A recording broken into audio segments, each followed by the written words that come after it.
Баршаңызға сәлем достар, менің каналыма қош келдіңіздер. Видеолар ұнаса лайк басып, пікір қалдырып отыруды ұмытпаңыздар. Бүгін сіздермен қазан кебаб тамағын әзірлейтін боламыз. Ең алдымен осындай орташа көлемдегі картоптарымызды аршып, жақсылап жуып аламыз.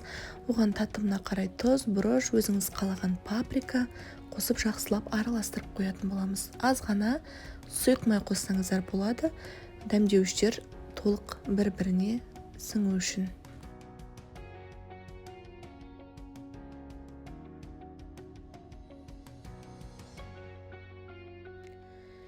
Енді кезекте етімізді де жаңағыдай өзіңіз қалаған тұз, бұрыш, паприка дәмдеуіштеріңізді қосып жақсылап араластырып маринадтап қоямыз.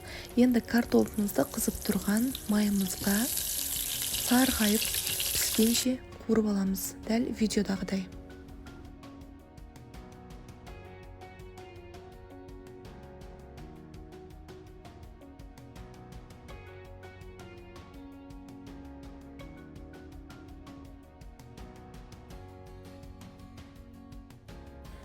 Сарғайып піскен картоптарымызды сүзіп аламыз. Енді осы майымызға жаңағы маринадтап қойған етімізді қызарғанша пісіріп аламыз.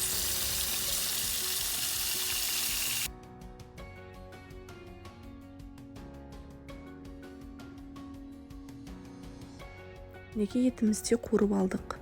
Енді қазанымызға май құйып, түбіне жаңағы пісіріп алған қуырып етімізді және де картопымызды орналастырып аламыз. Енді 100-150 грамдай су құямыз.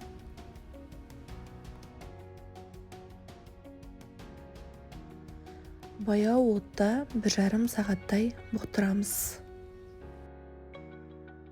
1,5 сағат тұрған қазанымыздың бетін ашып, отымызды қатты қоямыз. Біздің артық суымыз тартылуы қажет 7-8 минуттай.